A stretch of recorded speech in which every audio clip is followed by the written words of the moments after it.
Hello and welcome to the show that teaches you the things your parents and teachers are too afraid to. The heliosblog. Today, Matthew Hussey asks if you're having a complicated Christmas. Well, if so, watch this. The reason she's alone is because she's difficult. Women are not accepting the bare minimum. Women fuck men they respect. All the women who say things like, I'm strong, independent, I don't need no man, like, y'all impress me. Women just gaslight each other and say what they want to hear.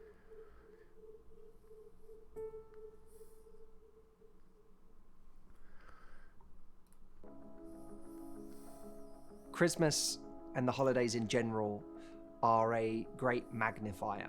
They're a magnifier for joy. If you're feeling a lot of joy in your life right now, if you're in an amazing relationship and you're excited about sharing the holidays with that person, or if you have incredible family around you that you've been looking forward to seeing and you're already excited about that, the holidays become a wonderful magnifier for all of those wonderful experiences. But they can Yup, but, for girls that have chosen not to be in relationships because they're strong, independent women that don't need a man, well, it's a little different, isn't it?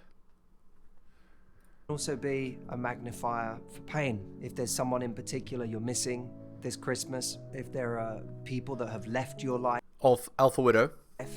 either through death or through breakups, then it can be an incredibly painful time and one that reminds us of what we don't have right now. And that extends to family and friendships. If you feel particularly lonely right now in your life, the holidays are a time where you feel even more lonely, especially when you go online and it looks like everyone else is having this hallmark. Yeah, that's obviously bullcrap, right? Like, you can't compare your life to someone's highlight reel, you know? Like, you can't compare your life to someone's highlight reel. So there's no point in even trying. Christmas, or you're watching the actual Hallmark holiday movies and you're seeing all of these quintessential, beautiful, happy ending versions of the holidays. It can be this really stark contrast with what we find ourselves experiencing today. I wanted to reach out and say, if you are having a complicated Christmas, It's complicated. Again, when you hear a girl say something like, it's complicated, it's obvious what's happening. She's making bad decisions and then blaming it on someone other than herself. It's complicated. My lord. that you are not alone. That despite what people are putting on social media about what an incredible time they're having over the holidays, This is also obviously true. As I said, you can't compare your regular life to somebody's highlight reel. You know, there's some people, they just go to a place and they take a picture and they pretend that they went there. It's just for the purpose of pretending they did something. Like, why would you even ever compare yourself to that? Who cares? Like, that's not reality. Again, guys, one of the best things you can do is actually not use social media. Social media is the easiest way to just feel depressed for no reason. So don't do it. the reality is that so many people are having a very complicated version of the holidays. Some people, it just feels dark and sad and scary and lonely. Other people, it feels like it's this weird mixture of things. You know, they're having a lot of joy in their lives right now with some people, but maybe there's someone really important missing. Maybe there's something going on internally that you feel, even though everyone is having a wonderful time around you, and even though you may not be voicing it to the people around you, there's something for you internally that feels broken. And if that's the case, I want to reassure you. This is why you should not be an alpha widow. Do not go out and sleep with random dudes. Don't have multiple relationships as a girl with multiple guys and so on. Because you're going to end up miserable and alone and feeling sad for no reason. Because you exposed yourself to idiotic things that you shouldn't have ever exposed yourself to. Again, guys, like, it's about bad decisions, right? You can't consistently make bad decisions and then be surprised when bad things happen to you. Well, again, that's life ultimately. that you are in good company, that there is a wonderful club of people who are all themselves experiencing their version of a complicated Christmas. And they may not be posting it online, and it may even be the very same people who are posting the most positive things online about the day they're having. But I assure you, you're in wonderful company. This is an invitation to not feel alone, but instead feel in that company, to feel like, wow, there are so many people in life who must be experiencing their version of this. So here's what is dystopian about this. Matthew supposedly gives girls dating advice, right? Supposedly. But the irony is, if you keep watching Matthew Hussey videos, you're more likely to get into this situation and have to listen to this video than not, right? That's the irony here. The irony is that you really shouldn't listen to his advice because it's bad. He gives horrible advice. And that's why, like, that's why I don't recommend listening to this garbage. Okay, anyway, let's continue. Right now. And if that's true, then I get to decide what kind of energy I want to represent in that club of people that are all having their version of a complicated Christmas. This isn't a message of gratitude, of saying, you know, even though you've got it hard right now, look how much you have. And it's not even a message of hope, of saying, even though this is where you are right now, think how much better it will be in the future. Some things will be better and some things will never be the same. You know, there will be some aspects of our life that may never change back to the way that we want them, or there might be someone you lost in your life that you can't get back. There may be a message of hope in that you'll feel better one day, but life to an extent is always going to be complicated. And rather than live... This guy, like, it's just platitudes. Again, like, this is something that you could read or hear as a 5-year-old. There's not a lot of intellectual complexity here. It's literally just platitude, platitude, platitude. Don't worry, you go, girl. You know, crap. Like, all this is cope, right? Helping people to cope with horrible decisions.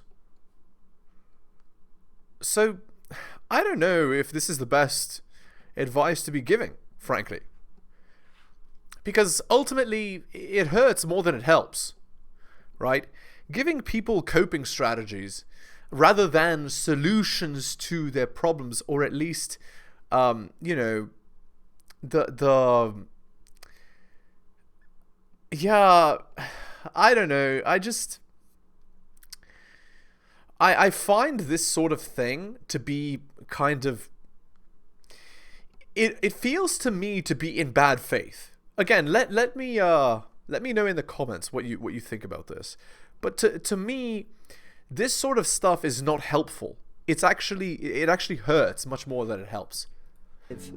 In a place of hope for the future, one of the things we can do is lean into a radical acceptance of the way things are right now, and that life is the way it is. There is something that in my ideal world would be different, but what I get to do today is I get to decide whether I am going to be the author of magic or a seeker of magic.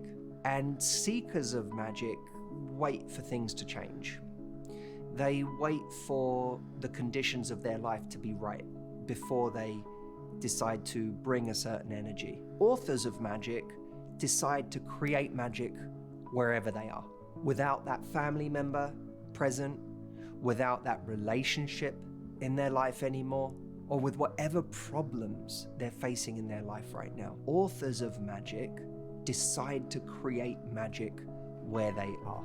And there are so many ways to create magic. If we're completely on our own this Christmas, maybe we use it as a time to create something that brings a little joy into our own lives, or to treat ourselves a different way than we were going to treat ourselves today. Instead of beating ourselves up, we are as compassionate as possible to ourselves today. Or maybe we create magic by giving that compassion to somebody else. Maybe the pain you're in could... Lordy Lord. Again, like, what is this video really meant to do? Make girls that have made bad decisions feel good about themselves. Like, that's how you never, ever... That's how you never learn or grow. Right? If you just keep doing what you've been doing forever with no change.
Yeah, okay. Do you feel like no matter how many things go right in your life, there will always be something missing if you cannot find love? This is the plight of so many people I know who are watching this channel who feel like my life is not going to pan out the way that I hoped it would. And this video was inspired by a question I got from a woman we will call Stacy for the purposes of this video to protect her identity.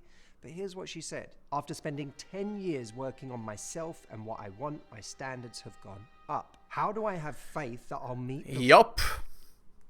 That is the plight of women worldwide. The more partners they have, the higher their standards are, not lower. And because the standards are higher and not lower, they wonder, why can't I find a man? Well, the reason you can't find a man is because... The reason you can't find a man is because your standards have gone up while your value has gone down. The right person when I'm not finding them to meet my standards on dating apps or in real life. It feels frustrating. I have an amazing life and career, but in the back of my mind, I feel that part missing. I'm still worried about What is this background music? staying single or settling, and I don't want either. What Stacy is going through is so unbelievably relatable. So if you are experiencing that, know that you are not alone. It's hard out there to find someone. I've seen a lot of rhetoric these days about, you know, people should get married. Marriages make more stable homes. They make better environments for raising children. And anytime I see things like this, I think you're totally missing the point. People want long-term relationships. They're trying to find these things, but they're struggling because finding an appropriate partner, finding a suitable long-term teammate... Yeah, it doesn't happen because these girls are not realistic about what they can get. They're 4s that think that they're 6s that deserve a 9. Then they wonder, why am I alone with cats and boxed wine? Is extremely difficult for so many of us. There are so many people who are not emotionally available. There are so many people who are emotionally stunted, who can't access their emotions, who can't communicate well, who haven't got their life set up in a way where they can have a stable... And yet, those are the very men that women choose. And nobody tells them, you've made a bad choice in choosing this guy. Nope, no one tells them that. So, like, I don't know what to tell you. Like, it's like, if you're going to choose guys like that, don't be surprised when you then are unable to get happiness. Like I don't understand why some people are so like thick, right? It's like they choose not to understand that their bad decisions have consequences. Relationship. The idea that, you know, People just really need to start valuing long-term relationships and marriage again. is a complete misnomer, especially for the people that I've been working with for the last 15 years who really would like to find a relationship and don't need. And yet, they're 30 plus, alpha widows, made absolutely horrible decisions, are steeped in womanism and wokeism, and have done everything absolutely wrong, are overweight and annoying and masculine and confrontational, and then they want the solution to their problem. Well, you need to start at 14 years old solving these problems, not at 35, when your personality is solidified. Need to be told that it's important, but are struggling to actually find someone to do it with. One of the things I picked up on that Stacey said is something I hear a lot, which is that my standards have gone up.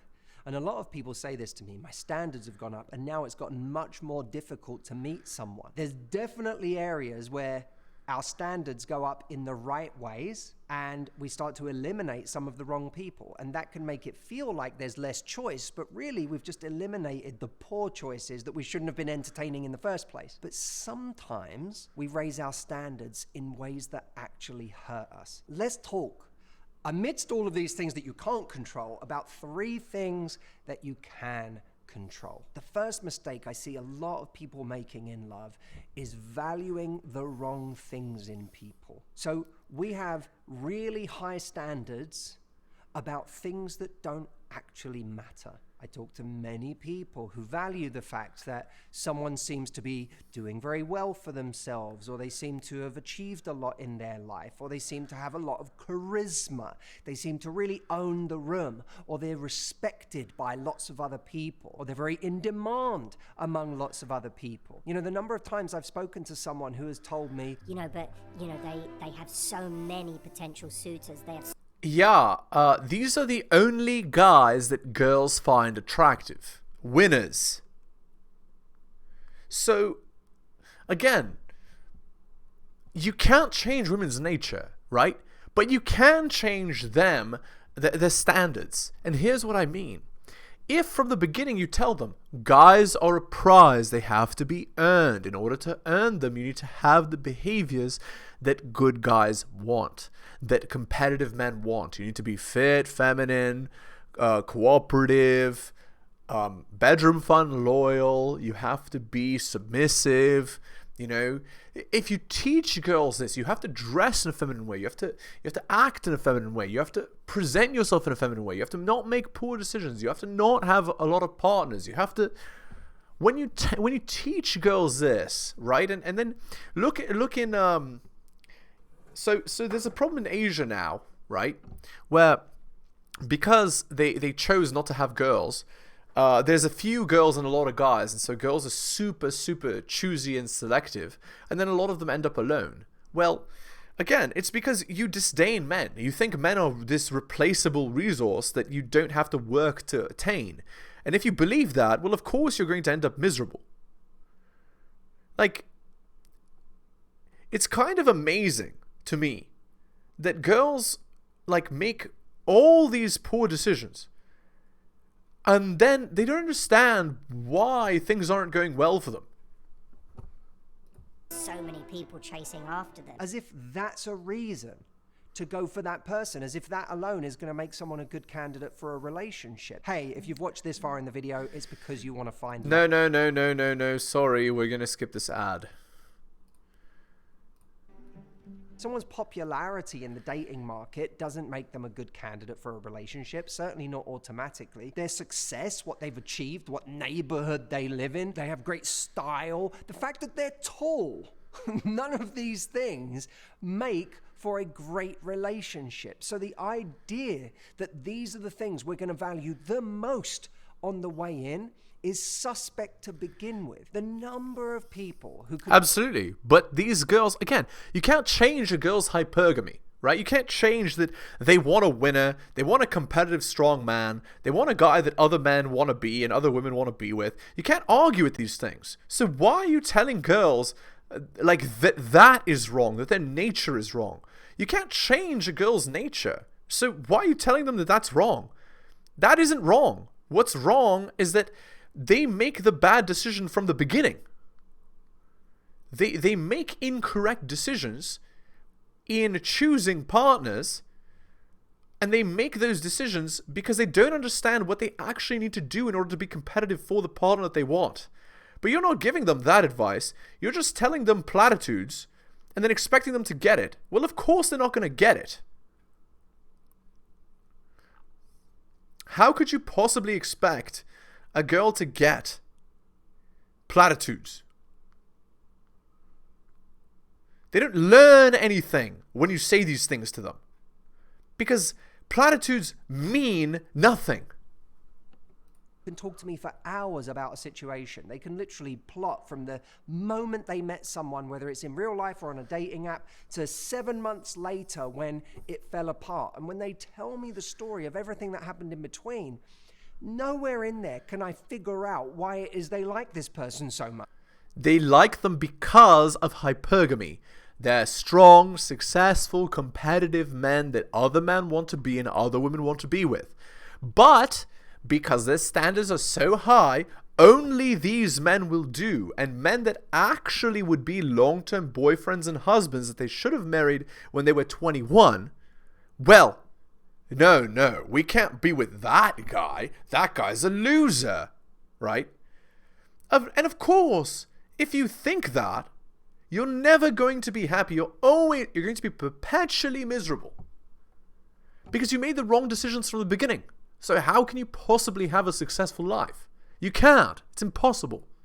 I sit there waiting for a moment where they're going to tell me about the wonderful qualities that they have, about the way they show up, about the kindness, the loyalty, the integrity, the consistency. That's beta male traits. Women are not attracted to those. Women are attracted to those when they're 35 plus. They're not attracted to those when they're in their 20s. Now, again, ideally, a guy would have all the traits that they want.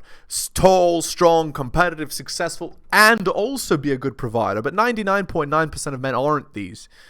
So, girls need to be taught from the age of 14 what they're actually supposed to be doing to get these competitive men to not raise their standards so high as to think that they're better than all men and only deserve a millionaire with a Porsche, and so on. About the loving nature that they have. All of these things seem completely absent in someone's appraisal of this person. And when I ask them, well, what is it you really like about this person? They'll say, there's just this feeling that they give me. There's just this kind of, I don't know what it is. I'm just so attracted to them. Hypergamy.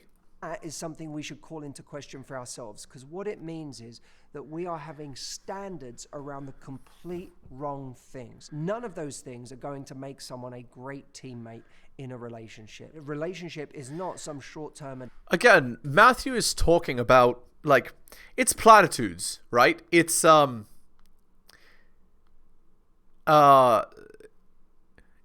platitudes. So what I mean is, you're expecting girls to like beta male traits when that is not their nature. Beta male traits are only liked by girls after they have children. Before they have children and they want to have a relationship, they want to have a relationship with a successful competitive guy. So you need to teach them the behaviors that they need to do in order to be attractive to those men. And you need to teach them to be realistic about their own attractiveness. You can only get a guy who's maximum 2 points more attractive than you. So if you're a 4, the best you're ever going to get in your entire life is a 6. You're not going to get better. So you're not going to get better. You're only ever going to get that. Again, if you don't tell them the actual truth, how do you expect them to ever be successful. This is what irks me about the modern dating market. That's what irks me. Nobody tells the truth. Adventure, a relationship, if nothing else, is a life spent with someone who should make a great teammate. Catch yourself the next time you find yourself having met someone on a dating app or having just been on a first date with someone where they slipped in ways that they're successful, where there's a certain way that they're put together that you find them very attractive for, where there's a certain kind of importance that this person seems to have, or a desirability that this person seems to have. Catch yourself. If any of those things begin to make you either obsess about this person or go out of your way to try to please them, remind yourself, none of these things make this person a great candidate for a relationship. Number two, while we have high standards about the wrong things, we tend to have really low standards, or in some cases no standards at all, about the right things. Now, what are the right things? Well, firstly, they're good qualities to have in a relationship, like kindness, like someone who shows up for you, like someone who's a good communicator, like someone who's consistent. But it's more than that. It's, do I feel at home with this person? Do I feel I can really be myself with this person? Again, it's just all wrong. Like, Matthew gives almost no good dating advice. So I understand why he has such a successful YouTube channel. Because you listen to him, it's useless. And you see no improvement, so you keep listening. It's like drinking salt water, right? You think you're hydrating yourself, but actually you're dehydrating yourself because of the concentration of salt. And so you keep drinking and drinking and drinking. Eventually you die. You don't understand. I'm 35.